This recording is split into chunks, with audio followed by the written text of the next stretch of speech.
क्या इस दरिंदे को सजा मिलेगी या एक बार फिर पावर और पैसा जीत जाएगा। वो लड़की सिर्फ 14 साल की थी, साउथ कोलकाता कॉलेज की लॉ स्टूडेंट, जो अपने सपनों को लेकर उसी जगह पहुंची थी जहां पर कानून पढ़ा जाता था और वहां पर अन्याय के खिलाफ लड़ना सिखाया जाता था। लेकिन उसे नहीं पता था कि उसी इंस्टीट्यूट के अंदर उसके साथ एक ऐसी हैवानियत होने वाली थी जिसे शब्दों में बयां करने से ही दिल बैठ जाता है। 25 जून की दोपहर लगभग 12 बजे वो लड़की अपने कॉलेज में कुछ फॉर्म भरने के लिए आई थी और दिन भर अपने दोस्तों से मिली। जैसे ही शाम के 7 बज गए वो उस इंस्टीट्यूट से बाहर निकलती है, इतने में ही उसकी जिंदगी में अंधकार छा जाता है। कॉलेज के बाथरूम के पास उसे एक मनोजीत मिश्रा नाम का लड़का रोकता है। ये कोई आम लड़का नहीं था बल्कि टीएमसी पार्टी से जुड़ा कॉलेज का एक्स स्टूडेंट था, रसूखदार, दबंग और सत्ता के नशे में चूर। मनोजीत ने बोला कि मुझसे शादी कर लो। लड़की ने मना करते हुए बोला कि मैं तुमसे प्यार नहीं करती, मैं किसी और को पसंद करती हूँ। लेकिन उसका इनकार इस लड़के की ईगो पर चुभ गया।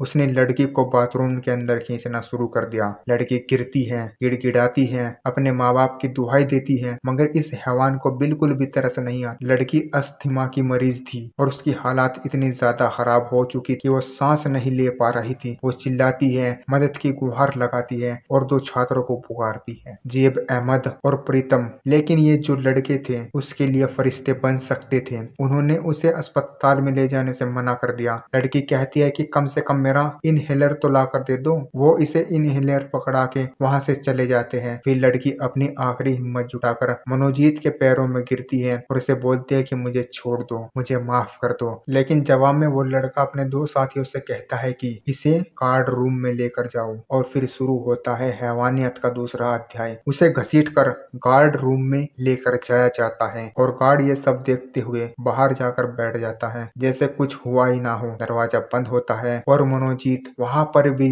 उस लड़की के साथ शारीरिक संबंध बनाता है। लेकिन इस बार सिर्फ शारीरिक संबंध नहीं बनाता बल्कि मोबाइल निकालता है, वीडियो बनाता है और उस महिला के अर्धनग्न शरीर के फोटो खींचता है और लड़की को धमकी देता है, अगर तूने इस बारे में किसी को भी बताया तेरी वीडियो वायरल कर दूंगा, तेरे बॉयफ्रेंड को मार डालूंगा और तेरे परिवार को खत्म कर दूंगा। लड़की किसी तरह वहां से बाहर निकलती है, हिम्मत जुटाकर अस्पताल जाती है और पुलिस को अपनी आपबीती बताती है और फिर फोरेंसिक जांच जमा होती है और 14 जून को आरोपी मनोजीत मिश्रा, जेब अहमद और प्रीतम को गिरफ्तार कर लिया जाता है। गार्ड पर भी जांच शुरू होती है। अब सवाल उठता है, क्या सिर्फ वही व्यक्ति अपराधी है जिसने जबरदस्ती की थी या फिर वो भी उतने ही दोषी है जो चुप रहे और उल्टा साथ देते रहे। मदद के नाम पर वीडियो बनवाई और गार्ड जिसने दरवाजा बंद करवा दिया। ये मामला सिर्फ एक लड़की का नहीं है बल्कि हर उस बेटी की कहानी है जो अपने सपने पूरे करने कॉलेज जाती है जहाँ पर कुछ दरिंदे उन्हें तोड़ने के लिए तुले रहते हैं।